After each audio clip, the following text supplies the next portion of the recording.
Dear students, आप सबका BPI spoken में स्वागत है। And today we are going to do video regarding our present indefinite tense. So what we will do, like जैसे आप जानते हैं कि हमने इसके ऑलरेडी अराउंड 250 के अराउंड कुछ क्वेश्चंस हमने डिस्कस कर लिए हैं। ये जो वीडियो है उसके पूरे थ्योरी बेस्ड है, जिसमें हम आपको एकदम थ्योरी डिटेल में अच्छे से पढ़ाएंगे। तो देखो, प्रेजेंट इंडेफिनिट टेंस के अंत में क्या होता है, जैसे कि आप कहते हो वह गाना गाती है, जाता है, खाता है, तो ता है, ती है, ते है, जिन शब्दों के लास्ट में आता है उनको हम लोग प्रेजेंट इंडेफिनिट टेंस में रखते हैं। अच्छा, ऐसा क्यों होता है वो भी हम बात करेंगे, पर उससे पहले आप एक चीज को समझिए। जैसे कि देखो, जब नाउन है, नाउन मतलब किसी भी चीज का नाम, अगर हम उसमें एस या ईएस जोड़ते हैं तो वो नाउन बन जाता है प्लूरल, मतलब बहुवचन बन जाता है। अब प्लूरल नाउन में जैसे कि देखो, अगर आपको कोई एक लड़की है, अगर हम उसको कहेंगे लड़कियां, तो हम उसमें क्या बना देंगे, गर्ल्स। गर्ल्स मतलब लड़कियां। अगर मान लो हमें कहना है बॉय, तो बॉय मतलब लड़का, लेकिन अगर मुझे एक से ज्यादा लड़का बुलाना है तो हम बोलेंगे बॉयज। मीन्स आप देख रहे हैं कि जब हम एस जोड़ दे रहे हैं तो वो प्लूरल बन जा रहा है। जैसे मान लो आपने कहा पेन, लेकिन अगर आपको एक से ज्यादा चाहिए तो आप उसमें एस जोड़ के पेन्स बना देंगे, ठीक है। जैसे बेंच, तो अब बेंच का मुझे एक बेंच नहीं चाहिए, मुझे कई सारे बेंच चाहिए, तो वो बन जाएगा बेंचेस। अच्छा, आप देखोगे कि अगर हम उसमें एस या ईएस जोड़ रहे हैं तो वो प्लूरल बन जा रहा है, कौन, नाउन। लेकिन वर्ब के साथ में इसके ऑपोजिट केस है। वर्ब में हम लोग एक्चुअली में क्या करते हैं, जब हम किसी वर्ब में एस ईएस जोड़ते हैं तो वो वर्ब बनता है सिंगुलर।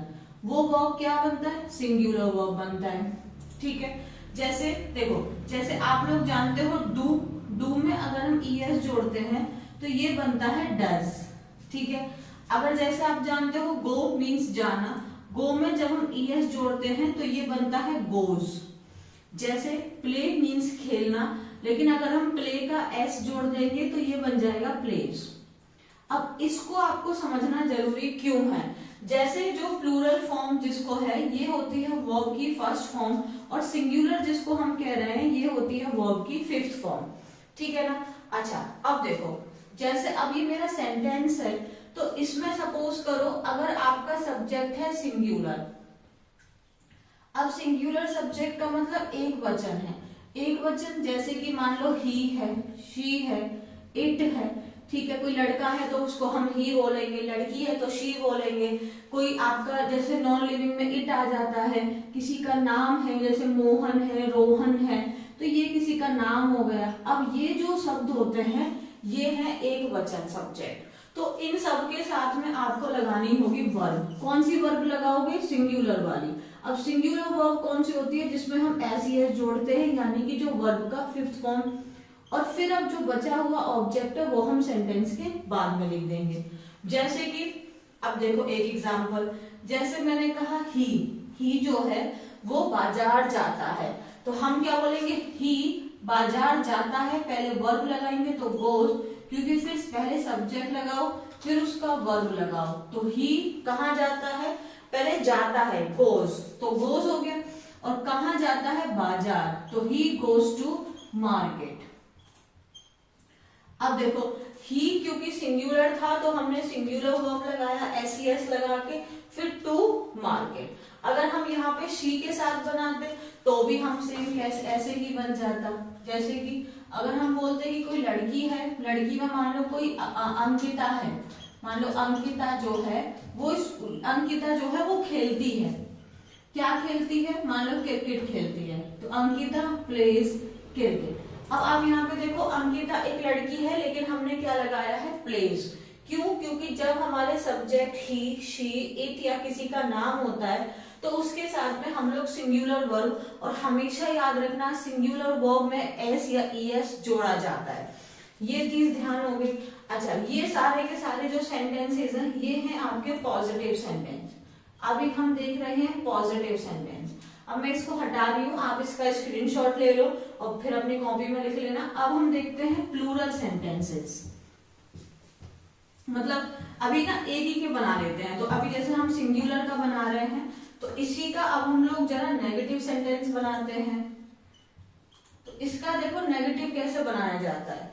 नेगेटिव बनाने में क्या करना है, आपने जो सब्जेक्ट लिखा है, क्योंकि अब हमें नेगेटिव बनाना है तो अब हमें चाहिए एक हेल्पिंग वर्ब, फिर हम लगाएंगे नॉट और फिर हम लोग लगाएंगे मेन वर्ब और फिर आएगा हमारा ऑब्जेक्ट।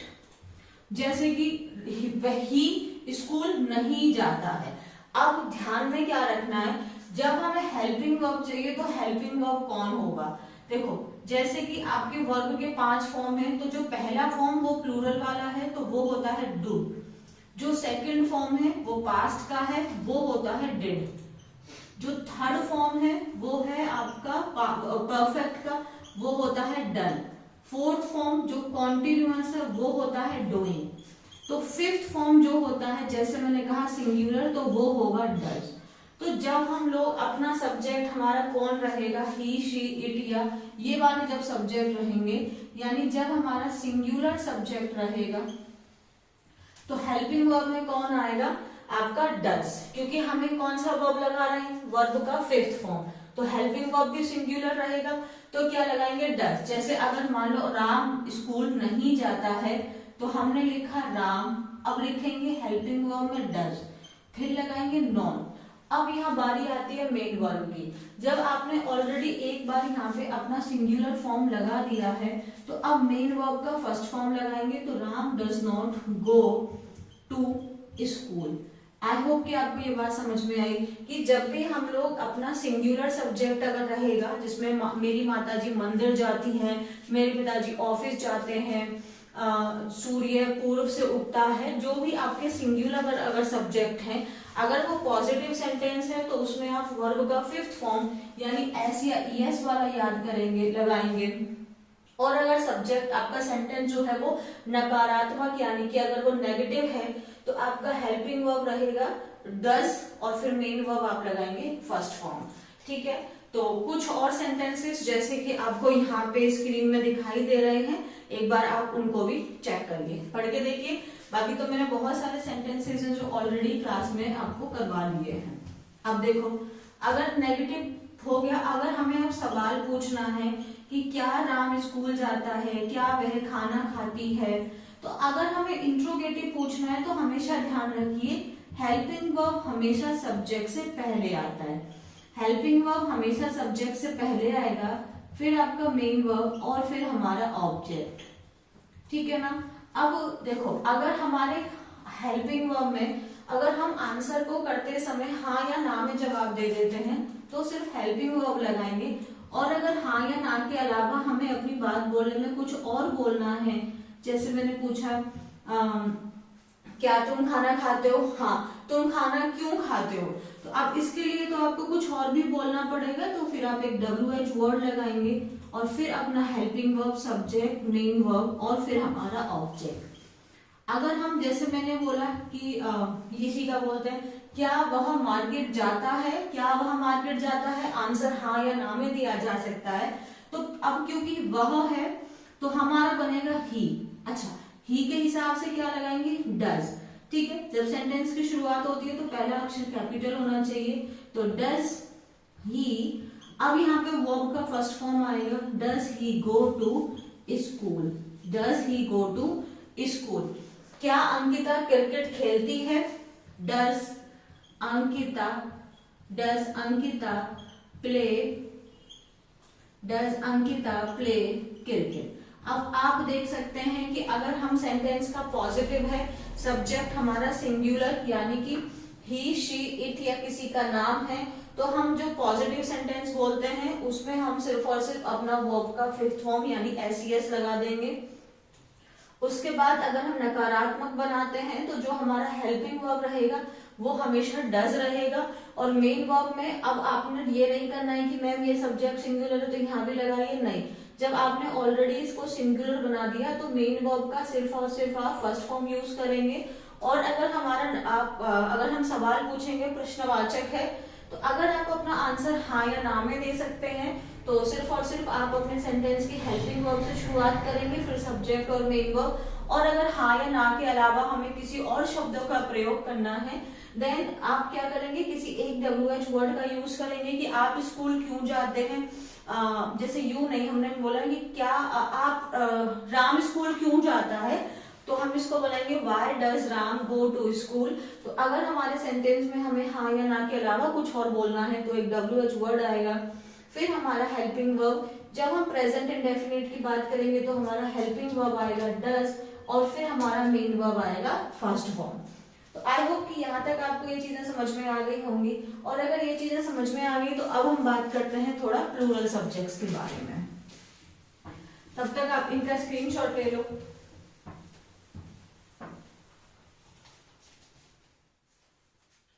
अब देखो, अगर हम हमारा सब्जेक्ट कौन है, प्लूरल, अगर हमारा सब्जेक्ट है प्लूरल, तो प्लूरल सब्जेक्ट में कौन कौन आते हैं। प्लूरल सब्जेक्ट में जैसे आई, वी मीन्स हम, यू मीन्स तुम, और दे मीन्स वे। अगर ये सब आते हैं आई, वी, यू, दे, ये सब प्लूरल कहलाता है। आई हमारा मेन वर्ब का फॉर्म लेता है तो फर्स्ट लेता है। वी का मतलब एक से ज्यादा लोग हो गए तो प्लूरल, यू को हम लोग प्लूरल मानते हैं, और दे का मतलब वे, ये भी प्लूरल हो गया। अगर हमारा सेंटेंस पॉजिटिव है और हम जो है हमारे जो प्लूरल सब्जेक्ट्स हैं, अगर प्लूरल सब्जेक्ट है, ठीक है, तो हम क्या करेंगे, क्योंकि अगर सेंटेंस पॉजिटिव है तो इसमें सिर्फ एक वर्ब आएगी। तो प्लूरल अगर हमारा सब्जेक्ट होगा तो इसमें आप मेन वर्ब में कौन सा यूज करोगे, फर्स्ट फॉर्म। इसमें कुछ भी SES करने की जरूरत नहीं है। जैसे मैंने कहा मैं स्कूल जाता हूं, आई गो टू स्कूल। मैं पढ़ाता, मतलब मान लो तुम पढ़ाते हो, यू टीच। तुम इंग्लिश पढ़ाते हो, यू टीच इंग्लिश। लेकिन अगर मुझे बोलना होता कि वह इंग्लिश पढ़ाता है, तो वह इंग्लिश पढ़ाता है को फिर हमें बोलना पड़ता ही। अब क्योंकि वह है तो आपका सिंगुलर बनाने में ES लगेगा, ही टीचेस इंग्लिश। क्योंकि अगर आपका सब्जेक्ट जो है वो इनमें से रहेगा, ही, शी, इट या किसी का नाम, तो आप ES लगाएंगे पॉजिटिव सेंटेंसेस के अंदर। और अगर सब्जेक्ट रहेगा आई, वी, यू या दे, तो फिर आप SES नहीं लगाएंगे। बात समझ में आ गई। तो पॉजिटिव सेंटेंसेस में हम लोग कैसे रखते हैं, हमारा सब्जेक्ट है, वर्ब का फर्स्ट फॉर्म और हमारा ऑब्जेक्ट। अगर हमारा सेंटेंस है नेगेटिव, नेगेटिव में हम क्या करते हैं, अब जो भी हमारा प्लूरल सब्जेक्ट है आप उसको सबसे पहले रखिए कि मैं इंग्लिश नहीं पढ़ाता हूं। अब जैसे कि हमने देखा था कि जो हमारा फर्स्ट फॉर्म था वो था डू, और जो हमारा फिफ्थ फॉर्म था वो था डज। तो हेल्पिंग वर्ब में कौन आता है यहाँ पे, इसमें हेल्पिंग वर्ब आप डू का यूज करेंगे, फिर आपका नॉट आएगा, और फिर हमारे मेन वर्ब का फर्स्ट फॉर्म और हमारा ऑब्जेक्ट। यानी कि अगर आई के साथ में बनाना है कि मैं स्कूल नहीं जाता, तो हम बोलेंगे I do not go to school.